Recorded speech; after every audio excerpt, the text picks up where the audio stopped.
Kapatid, kamusta? Meron lang akong Bible verse na share sa'yo at alam kong magugulat ka.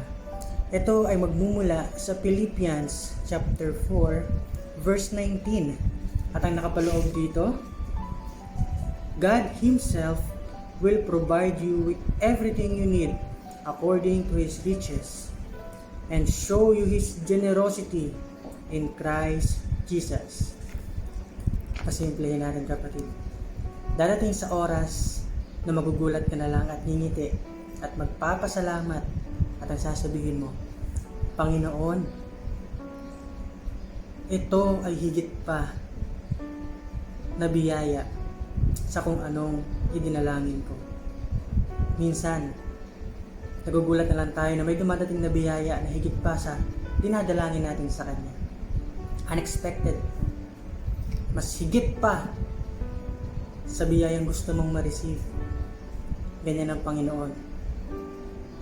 Sobrang mapagbigay. Unlimited yan, kapatid. Kaya minsan may hinihingi kang isang bagay, huwag kang malungkot kung hindi pa binigay. Kasi minsan, may mas higit pang ibibigay para sa'yo. Mas higit pa sa dinadalangin mo. At mas higit pa sa kung anong gusto mong matanggap sa balang araw. Kaya manalangin ka ng mula sa puso at sabihin ang nais mo sa Kanya at hantayin ang biyayang ibibigay niya sa iyo. Amen.